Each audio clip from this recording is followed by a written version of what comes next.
ஏவா முடியலடா சாமி. இன்னைக்கான வீடியோ என்ன அப்படின்னா ஒரு எலக்ட்ரிக் கல்டிவேட்டர் எப்படி மேக் பண்ணுறது அப்படின்றதான் பார்க்க போகிறோம். இது ஆக்சுவலாக பார்த்தீங்கன்னா ஒரு மினி டிராக்டர் மாதிரி நீங்கள் ஒரு 10 பேர் சேர்ந்து செய்ய வேண்டிய வேலையை வந்துட்டு பார்த்தீங்கன்னா ஒரே ஆளே வந்து செய்யலாம்.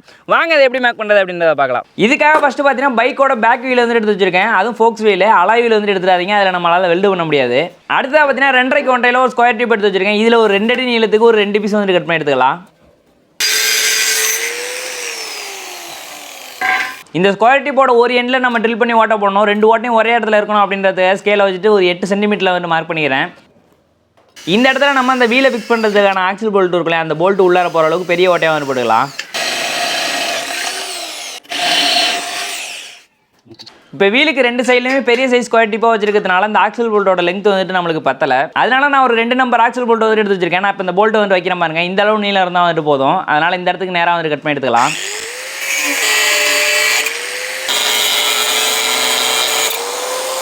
இப்போ நம்ம கட் பண்ணி எடுத்தோம் இல்லையா, அந்த 2 போல்ட்டையும் ஒன்றா வச்சு கரெக்டாக வெல்ட் அடிக்கிறதுனா கொஞ்சம் கஷ்டம். அதுக்காக பார்த்தீங்கன்னா ஒரு ஸ்கொயர் டிப்பை வந்து பார்த்தீங்கன்னா 2ஆக வந்து பொழந்து எடுத்துக்கிறேன். அதாவது நம்மளுக்கு எல்லாங்கள் இருந்தாலே வந்துட்டு போதும், எல்லாங்கள் இல்லை அப்படின்றதுனால இதை வந்து கட் பண்ணி எடுத்துக்கிறேன். இப்போ நம்ம கட் பண்ணி எடுத்த அந்த 2 பீஸையும் எடுத்து எல்லாங்களுக்குள்ளே வந்து போட்டுட்டு ஒன்றா சேர்த்தோன்னு வச்சுங்களேன், அதுவே ஸ்ட்ரைட்டாக வந்துட்டு சீட் ஆகிடும். அப்படியே நம்ம வெல்ட் பண்ணி எடுத்துக்கலாம். இப்போ நீங்கள் பார்த்தீங்கன்னா தெரியும் அந்த போல்ட் வந்துட்டு எந்த அளவுக்கு ஸ்ட்ரைட்டாக இருக்குது அப்படின்றத.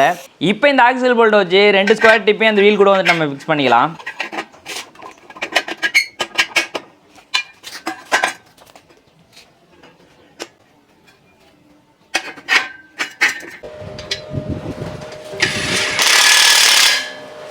அடுத்ததாக இந்த ஸ்கொயர் டிப்புக்கு இடையில வந்து எவ்வளோ கேப் இருக்குது அப்படின்றத வந்துட்டு அளந்து பார்க்குறேன். கரெக்டாக 9 ரேஞ்சு வருது. அந்த சைஸுக்கு வந்துட்டு பார்த்தீங்கன்னா ஒரு 2 நம்பர் ஸ்கொயர் டிப் வந்து கட் பண்ணி எடுத்துக்கலாம். இப்போ இந்த 2 பீஸையும் எடுத்து இந்த 2 ஸ்கொயர் டிப்புக்கு இடையில வச்சுட்டு நம்ம வெல்டு பண்ணிக்கலாம். ஒரு பீஸ் மட்டும் வச்சோம் அப்படின்னா ஸ்ட்ரென்த் வந்துட்டு கம்மியாக இருக்கும். அதனால் 2 வச்சுட்டு வெல்டு பண்ணிடுறேன்.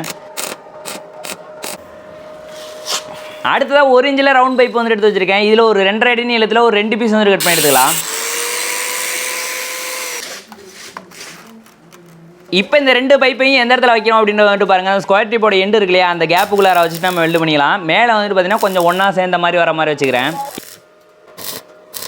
இப்போ அடுத்ததாக ஒரு சைக்கிள்லேருந்து ஒரு ஹேண்டில் பார் வந்துட்டு கழட்டி எடுத்து வச்சிருக்கேன். இது இந்த ரவுண்ட் பைப்போட எண்டு இருக்குது பார்த்தீங்களா, இந்த இடத்துல வச்சு நம்ம வெல்டு பண்ணிக்கலாம்.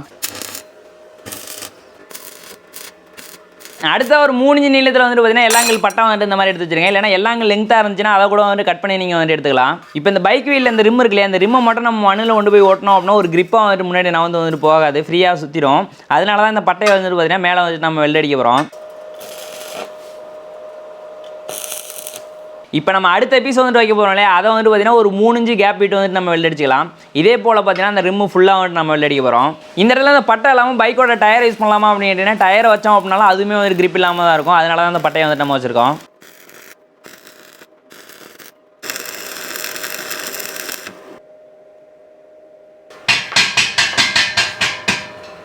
அவ்வளோதாங்க, நம்மளுக்கு இப்போ பார்த்தீங்கன்னா வண்டிக்கான டிசைன் வந்துட்டு பார்த்தீங்கன்னா ஓரளவு வந்து கம்ப்ளீட் ஆகிடுச்சு. அவ்வளோதான். இப்போ அடுத்ததாக பார்த்தீங்கன்னா உழவு ஓட்டுறதுக்கான அந்த கலப்பை இல்லைனா புலவுன்னு சொல்லுவோம் இல்லையா, அதை வந்து நம்ம மேக் பண்ண போகிறோம்.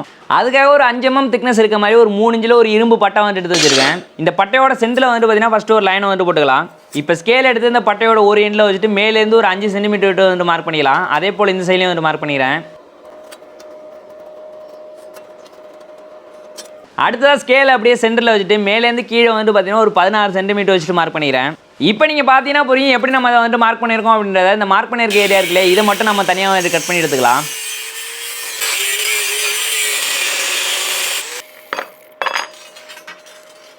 இப்போ இந்த 2 பீஸையும் என்ன பண்ணுறோம் அப்படின்னா, நான் இப்போ வைக்கிறத வந்துட்டு பாருங்கள், இந்த மாதிரி ஷேப்பில் வச்சுட்டு நம்ம வெல்டு பண்ணி எடுத்துக்கலாம்.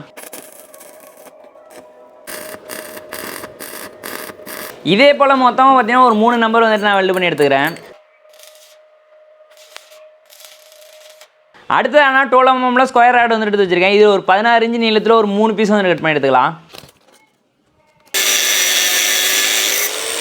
இப்போ இந்த ராடை வந்துட்டு பார்த்தீங்கன்னா நம்ம வளைக்கணும். இதை வந்து நம்ம லிவர் போட்டு கூட வந்துட்டு வளைக்கலாம். இந்த மாதிரி பண்ணி பார்க்கணும்னு ரொம்ப நாள் ஆசை. அதனால் பார்த்தீங்கன்னா ப்ளோவர் கொஞ்சமாக பார்த்தீங்கன்னா கறி போட்டு நெருப்பு ஊற்ற வச்சுருக்கேன்.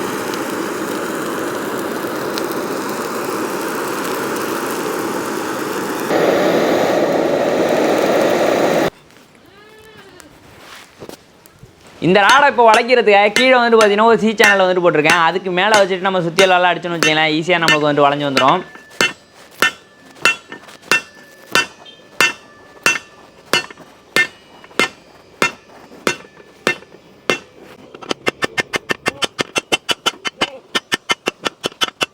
நான் ஆல்ரெடி பார்த்தீங்கன்னா ஒரு பீஸ் வந்துட்டு வளைச்சி வச்சிருக்கேன். அதே ஷேப்புக்கு இதுவும் இருக்கா அப்படின்றத வந்துட்டு செக் பண்ணி எடுத்துக்கிறேன். இப்போ நான் 2.5 1/2 ஸ்கொயர் டிப்பில் வந்துட்டு பார்த்தீங்கன்னா ஒரு அடி நீளத்துக்கு ஒரு பீஸ் வந்துட்டு எடுத்து வச்சிருக்கேன். இப்போ நம்ம வளைச்சி வச்சிருக்கக்கூடிய கம்பி இருக்குது பார்த்தீங்களா, அதை வந்து எப்படி வைக்கிறேன் அப்படின்றத வந்துட்டு பாருங்கள். இந்த கார்னரில் ஒன்று, அடுத்த கார்னரில் ஒன்று வச்சுக்கிறேன்.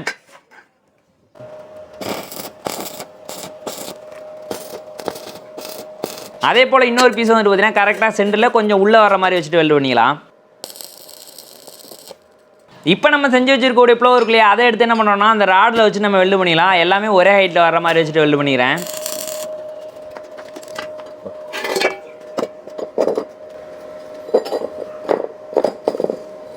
இப்போ நம்ம சென்டரில் வச்சிருக்கக்கூடிய ராடு கொஞ்சம் வெளியில் வந்துருக்கு இல்லையா, அந்த இடத்துல ஒரு இரும்பு பட்டையை வந்துட்டு மேல் பக்கமாக வச்சுட்டு வெல்ட் பண்ணிக்கிறேன். இந்த பட்டையை கொஞ்சம் ஸ்ட்ராங் பண்ணணும் அப்படின்றதுக்காக சைட்லேருந்து பார்த்தீங்கன்னா ஸ்கொயர் ராடு கொடுத்து வந்து சப்போர்ட் பண்ணிக்கிறேன்.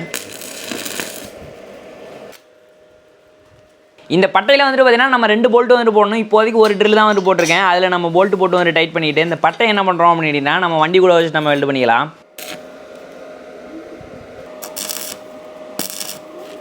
இப்போ பார்த்தீங்கன்னா தெரியும், இந்த பட்டையில் வந்துட்டு பார்த்தீங்கன்னா 2 ஓட்டம் வந்து போட்டுக்கிட்டேன். அதுக்கு ஏற்ற மாதிரி 2 போல்ட்டு போட்டு வந்து நம்ம அதை டைட் பண்ணிக்கலாம்.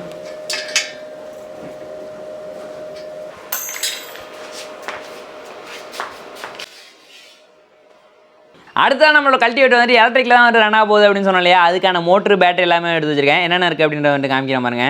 ஃபஸ்ட்டு பார்த்தீங்கன்னா 48 வோல்ட்ல ஒரு BLDC மோட்டர் இருக்குது. இது வந்துட்டு பார்த்தீங்கன்னா செம்ம டார்க் கொடுக்கும். இது ஒரு கியர் மோட்ரு. அடுத்ததான் இந்த மோட்டருக்கான கண்ட்ரோலர், த்ராட்டில் எல்லாமே கொடுத்துருக்காங்க. இது ஒரு பைக்கை கன்வெர்ஷன் பண்ணுறதுக்கான கிட் அப்படின்றதுனால எக்ஸ்ட்ரா கொஞ்சம் ஐட்டம் இருக்குது. நம்மளுக்கு இதில் தேவையானதை மட்டும் எடுத்துக்கலாம். இந்த மோட்டர் வந்துட்டு ரன் பண்ணுறதுக்கு 48 வோல்ட்டில் 18 ஏஹெச்சில் ஒரு லித்தியம் ஃபெரோபாஸ்பேட் பேட்டரி வந்துட்டு வாங்கியிருக்கேன். இந்த எல்லா பொருளையும் நம்ம சைக்கிளையோ இல்லைனா பைக்கையோ வந்துட்டு கன்வெர்ஷன் பண்ணும்போது யூஸ் பண்ணலாம். இப்போ வந்துட்டு பார்த்தீங்கன்னா இந்த மோட்டரை வந்துட்டு ரன் பண்ணுறதுக்கு தேவையான பொருளை மட்டும் தான் எடுத்துக்க போகிறேன். ஃபஸ்ட்டு பார்த்தீங்கன்னா மோட்டர் வந்துட்டு எடுத்துக்கிறேன். அந்த மோட்டர் பார்த்தீங்கன்னா கியர் மோட்டர் செம்ம டார்க் கொடுக்கும். இந்த மோட்டர்லேருந்து வரக்கூடிய ஒயர் வந்துட்டு பார்த்தீங்கன்னா மோட்டருக்கான பவர் சப்ளை ஒயர் கூட வந்து பார்த்தீங்கன்னா சென்சார் ஒயரும் வந்துட்டு நம்மளுக்கு வருது. அடுத்த இந்த கண்ட்ரோலரில் பார்த்தீங்கன்னா இந்த மோட்டரை கனெக்ட் பண்ணுறதுக்கான ஒரு 3 ஒயர் வருது இல்லையா, அந்த 3 ஒயரையும் அந்தந்த கலருக்கு ஏற்ற மாதிரி நான் கனெக்ட் பண்ணிடுறேன். இந்த எல்லோ வந்து பார்த்தீங்கன்னா காமனு, அந்த இந்த சைடில் இருக்கக்கூடிய ப்ளூவும் கிரீனையும் வந்துட்டு பார்த்தீங்கன்னா நம்ம டேரக்ஷனுக்கு ஏற்ற மாதிரி வந்துட்டு சேஞ்ச் பண்ணிக்கலாம். அடுத்த இந்த கண்ட்ரோலர்லேருந்து நம்மளுக்கு சென்சாருக்கு ஒயர் வருது இல்லையா, அதை இந்த மோட்டர் ஒயர் கூட வந்துட்டு நான் கனெக்ட் பண்ணிக்கிறேன். அடுத்ததான் இந்த த்ராட்டிலேருந்து வரக்கூடிய ஒயரை கண்ட்ரோலர் கூட வந்துட்டு நம்ம கனெக்ட் பண்ணிக்கலாம். இப்போ இந்த பேட்டரி சப்ளையே இந்த கண்ட்ரோலருக்கு வந்துட்டு நம்ம கொடுக்க போகிறோம். இந்த மாதிரி வந்துட்டு கனெக்ட் பண்ணக்கூடாது, இதுக்கான கனெக்டர் இருக்குது, அதை நான் பிறகு வந்துட்டு கனெக்ட் பண்ணிக்கிறேன். இப்போ இந்த கண்ட்ரோலரில் ஒரு ரெட் கலர் ஒயர் இருக்குல்லையே, இதுதான் நம்மளுக்கு இக்னிஷனுக்கான ஒயர். இந்த ஒயர் என்ன பண்ணுறோன்னா அந்த பாசிட்டிவ் சப்ளை கூட வந்துட்டு கனெக்ட் பண்ணோம் அப்படின்னா கீயை வந்துட்டு ஆன் பண்ண மாதிரி அர்த்தம். இப்போ நான் த்ராட்டில் கொடுக்குற மாதிரிங்க. இப்போ இந்த மோட்டரை வந்துட்டு ஃபிக்ஸ் பண்ணுறதுக்கு ஏற்ற மாதிரி ஒரு இரும்பு பிளேட்டில் ஆல்ரெடி பார்த்தீங்கன்னா ட்ரில் பண்ணி ஓட்ட போட்டு வச்சுருக்கேன். அதில் நம்ம போல்ட் நட் போட்டு வந்துட்டு டைட் பண்ணிக்கலாம். இப்போ இந்த மோட்டர் எடுத்து இந்த வீலில் இருக்கக்கூடிய ஸ்ப்ராக்கெட்டுக்கு ஏற்ற மாதிரி கரெக்டான பொசிஷனில் வச்சு நம்ம வெல்டு பண்ணிக்கலாம்.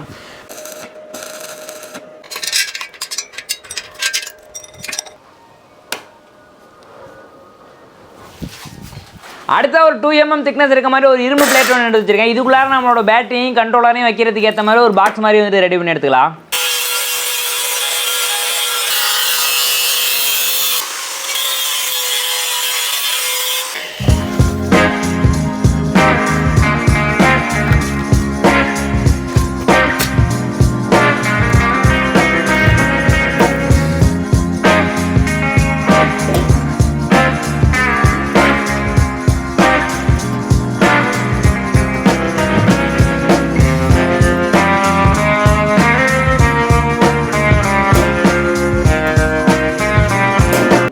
இப்போ இந்த பாக்ஸ் வந்துட்டு பார்த்தீங்கன்னா அந்த ஹேண்டிலுக்காக 2 பைப் வச்சோம் பார்த்தீங்களா, அந்த இடத்துல வச்சுட்டு நம்ம செல்ஃப் ஸ்க்ரூ போட்டுக்கலாம்.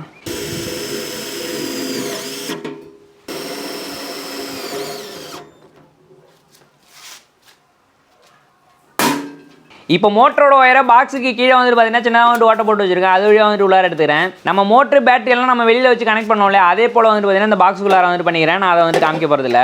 அடுத்ததாக த்ராட்டில் எடுத்து ஹேண்டில் பாரோட ரைட் சைடில் வந்துட்டு மாட்டிக்கிறேன். இந்த கிரப் ஸ்க்ரூக்கான ஒரு அலன் கீயை போட்டு அதை வந்துட்டு நம்ம டைட் பண்ணிக்கலாம். நம்மளோட மிஷினை நம்ம பெயிண்ட்லாம் பண்ணி ஃபினிஷ் பண்ணுறதுக்கு முன்னாடி எதுக்கு நம்ம டெஸ்ட் பண்ணிடலாம் அப்படின்னு சொல்லிட்டு வந்துட்டு வயலுக்கு எடுத்துகிட்டு போனாங்க. அப்போ பார்த்தீங்கன்னா மிகப்பெரிய சம்பவமே ஒன்று இருந்துச்சு. என்னன்னா நம்ம மிஷின் வந்துட்டு நகரவே இல்லை, அந்த வீல் வந்துட்டு மண்ணை வெட்டிக்கிட்டு அதே இடத்துல உட்கார ஆரம்பிச்சிருச்சு. சரி, நம்ம வச்சிருக்க புலவு இருக்குது பார்த்தீங்களா, அது வந்துட்டு பார்த்தீங்கன்னா ஸ்ட்ரைட்டாக இருக்கு இல்லையா, அந்த மாதிரி இல்லாமல் ட்ராக்ல எல்லாம் கொஞ்சம் வளைஞ்ச மாதிரி இருக்கும் இல்லையா, அதை வந்துட்டு ஒரு 3 நம்பர் வாங்கிட்டு வந்தாங்க. இது வந்துட்டு பார்த்தீங்கன்னா நல்லா வளைஞ்சிருக்குல்ல, இதை போட்டோம் அப்படின்னா ப்ராப்ளம் சரியாயிடும் அப்படின்னு சொல்லிட்டு நம்ம வச்சிருந்ததை வந்துட்டு கட் பண்ணி எடுத்துட்டு இதை அந்த இடத்துல வந்துட்டு வெல்டு பண்ணிட்டாங்க. இந்த இடத்துல தான் சின்னதாக ஒரு தப்பு பண்ணிவிட்டேன். நம்ம வச்ச புலவில் வந்துட்டு ப்ராப்ளம் கிடையாது. நம்ம வீல் வச்சுருக்கோம் பார்த்தீங்களா ஃப்ரண்ட் சைடில், அதோட ஏரியா வந்துட்டு கம்மியாக இருக்குது. நம்ம ஃப்ரண்டில் நம்ம ரிம்மு போட்டிருக்கோம் இல்லையா, அந்த ரிம்மோட ஏரியா வந்துட்டு கம்மியாக இருக்கிறதுனால தான் அந்த மாதிரி வந்துட்டு வெட்டிட்டு உட்காருது. அதனால் என்ன பண்ணாங்கன்னா அந்த பட்டைக்கு சைடில் வந்துட்டு பார்த்தீங்கன்னா 2 இரும்பு பீஸை வச்சுட்டு வெல்ட் அடிக்கிறேன் பாருங்கள். அதே போல் வீல் ஃபுல்லாக வந்துட்டு வெல்ட் பண்ணிட்டேங்க. அடுத்ததான் நம்ம ஹேண்டில் பார் இருக்குது பார்த்தீங்களா, அதோட ஹைட்டும் கொஞ்சம் அதிகமாக வச்சுருந்தேன். அதுவும் கொஞ்சம் கஷ்டமாக இருந்துச்சு யூஸ் பண்ணுறதுக்கு. அதனால் கொஞ்சம் இறக்கி வச்சுட்டு வெல்ட் பண்ணிக்கிறேன்.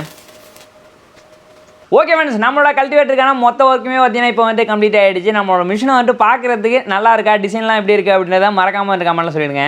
இப்போ நம்மளோட பேட்டரி வந்துட்டு பார்த்தீங்கன்னா சார்ஜ் பண்ண போகிறோம். அதுக்கான ஒரு சார்ஜர் வந்துட்டு எடுத்து வச்சிருக்கேன். இதோட விலை வந்துட்டு பார்த்தீங்கன்னா ஒரு 3500 கிட்ட வரும். இதை போட்டு வந்துட்டு நம்ம சார்ஜ் பண்ணிக்கலாம். இப்போது இந்த பேட்டரி வந்துட்டு பார்த்தீங்கன்னா ஒரு 3 மணி நேரத்தில் ஃபுல்லாக வந்துட்டு சார்ஜ் ஆகிடும்.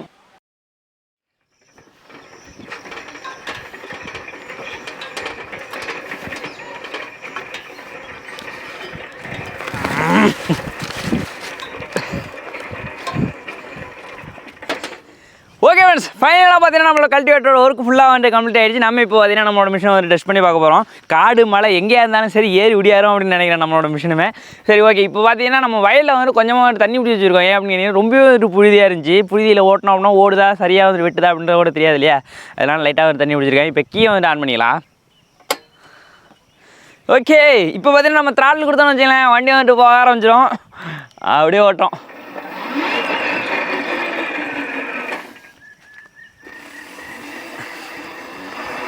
வாவ், வேற மாதிரி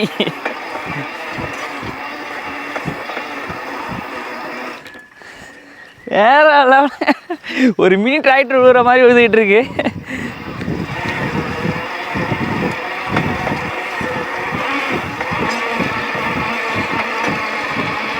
அப்படியே வளைக்க முடியுதா அப்படின்றத வந்துட்டு பார்க்கலாம்.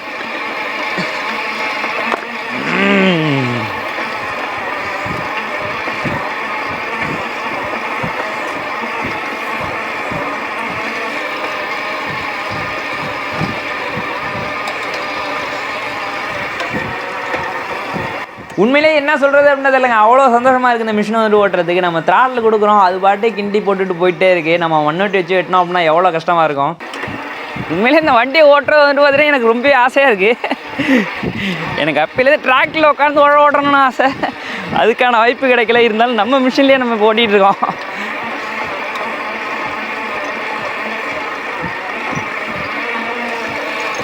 நம்ம இரும்பு பிளேட்டை வந்துட்டு கட் பண்ணி நம்மளும் ஒரு புலம் வந்துட்டு மேக் பண்ணோம் இல்லையா, அதே வந்துட்டு நம்ம யூஸ் பண்ணிக்கலாம். பின்னாடி வந்துட்டு நம்ம டிராக்டரோட வச்சுருக்கோம் இல்லையா, அது கூட வந்துட்டு நம்மளுக்கு தேவை கிடையாது. நம்மளுக்கு அந்த புலவும் பார்த்தீங்கன்னா நல்லா அந்த மண்ணு உள்ளார நல்லா அழிஞ்சு வந்துட்டு உள்ளார போகுது. நீங்கள் பார்த்தீங்க அப்படின்னாலே வந்துட்டு தெரியும்.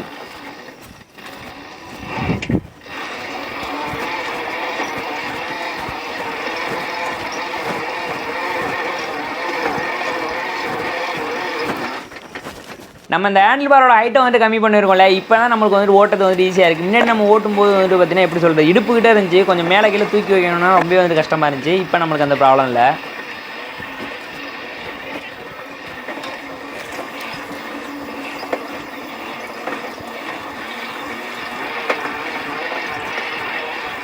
ஓகே ஃப்ரெண்ட்ஸ், நம்ம மிஷினை வந்து ஸ்டார்ட் பண்ணி கிட்டத்தட்ட ஒரு 5 நிமிஷம் கூட வந்துட்டு ஆகலை. எவ்வளோ ஏரியா வந்துட்டு கவர் பண்ணி வந்துட்டு வந்திருக்கோம் அப்படின்ற வந்துட்டு பாருங்கள். இதே இடத்த நம்ம மண்ணொட்டி வச்சுட்டு வெட்டணும் அப்படின்னா எப்படி சொல்கிறது, கிட்டத்தட்ட ஒரு 2 மணி நேரம் 3 மணி நேரமாச்சும் ஆகும்.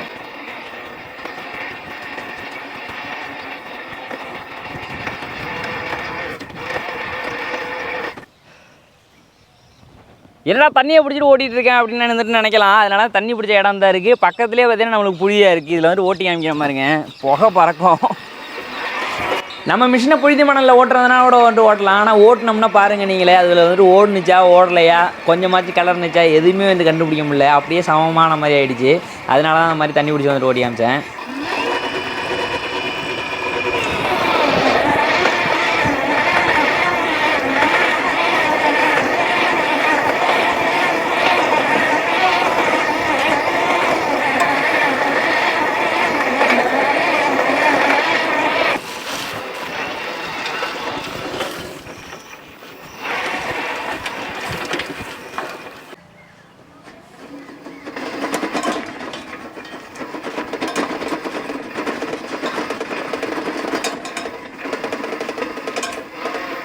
நாங்கள் ரெகுலராக வந்துட்டு பார்த்தீங்கன்னா இந்த சைடில் வந்துட்டு விழுகிறதுக்கு சின்ன டிராக்டர் இருக்கும் இல்லையா, அதை தான் கூப்பிட்டு வந்து விழுவோம். இப்போ வந்துட்டு பார்த்தீங்கன்னா நம்மளோட மிஷினை உள்ளார எடுத்துகிட்டு போயிட்டு ஓட்டி வந்துட்டு பார்க்க போகிறோம். இன்னொரு விஷயங்க, சின்ன டிராக்டர் போக முடியாத இடத்துக்குள்ளலாம் கூட வந்துட்டு பார்த்தீங்கன்னா நம்ம வண்டி வந்து ஈஸியாக வந்து ஓட்டிட்டு போகலாம். பூந்து போயிட்டு இருக்கேன் பாருங்க. நம்மளோட பேட்டரி வந்துட்டு பார்த்தீங்கன்னா 48 வோல்ட்டில் 18 AH பேட்டரி. அதுவே நம்மளோட மோட்டர் வந்துட்டு பார்த்தீங்கன்னா 800 வாட்ஸ் மோட்டரு. நம்மளோட மிஷினை வந்துட்டு கொஞ்சம் சாஃப்டான இந்த மாதிரி இடத்துல வந்துட்டு ஓட்டும் போது வந்துட்டு பார்த்தீங்கன்னா ஒரு 5லேருந்து 6 ஆம்ஸ் கிட்ட கரண்ட் எடுக்குது. அதுவே ரொம்பவே கட்டாந்த அந்த புழுதி மாதிரிலாம் இருந்துச்சு இல்லையா, அந்த மாதிரி இடத்துல ஓட்டும் போது வந்துட்டு பார்த்தீங்கன்னா ஒரு 10 ஆம்ஸ் கிட்ட வந்துட்டு நம்மளுக்கு கரண்ட் எடுத்துச்சு. இப்படி பார்க்கும்போது நம்ம பேட்டரி வந்து ஒன்ஸ் சார்ஜ் பண்ணணும்னு வச்சுங்களேன் 2லேருந்து 3 மணி நேரம் தாராளமாக வந்துட்டு ஓட்டலாம். ஓகே ஃப்ரெண்ட்ஸ், நம்மளோட கல்டிவேட்டர் பார்த்தீங்கன்னா உண்மையிலே வேறு லெவலில் வந்து ஒர்க் பண்ணுது. சின்ன ஒரே ஒரு மிஸ்டேக் என்ன அப்படின்னா, இந்த பேட்டரி பாக்ஸை நம்ம இந்த இடத்துல வச்சிருக்கோம் இல்லையா, இது அப்படியே என்ன பண்ணுறோம் அப்படின்னா இந்த இடத்துல ஒரு ஸ்கொயர் டிப் மேலே ஏற்றி இந்த இடத்துல வச்சிட்டோம்னு வச்சுங்களேன், நம்மளுக்கு இந்த ஹேண்டில் வந்து பிடிக்கிறதுக்கு கொஞ்சம் ஈஸியாக இருக்கும். இந்த மாதிரி பேட்டரி இங்கே இருக்கிறதுனால கொஞ்சம் தூக்கி பிடிக்கிறது தான் கொஞ்சம் கஷ்டமாக இருக்கே தவிர மற்றபடி எந்த குறையுமே வந்து கிடையாது. வேறு லெவலில் பார்த்தீங்கன்னா நம்மளோட கல்டிவேட்டர் வந்துட்டு ஓடுது. இந்த வீடியோ உங்களுக்கு பிடிச்சிருந்துச்சுன்னா வீடியோக்கு மறக்காமல் ஒரு லைக் கொடுத்துருங்க. அது மட்டும் இல்லாமல் இந்த வீடியோவை பற்றி என்ன நினைக்கிறீங்க அப்படின்றத மறக்காமல் வந்துட்டு கமெண்ட்டில் சொல்லிவிட்டே வந்துட்டு போயிடுங்க. சொல்லாமல் மட்டும் வந்துட்டு போயிடாதீங்க. ஏன்னா உங்களோட கமெண்ட்டை படிக்கிறதுக்காக நான் வந்து வெயிட் பண்ணிட்டு இருப்பேன். உங்களோட கமெண்ட் படிக்கிறதுல எனக்கு ஒரு சந்தோஷம். மீண்டும் மட்டும் ஒரு சூப்பரான வீடியோவில் நாங்கள் வந்துட்டு உங்களை பார்க்குறோம். அதுவரை உங்களிடமிருந்து விடைபெறுவது முத்து மற்றும் கலை.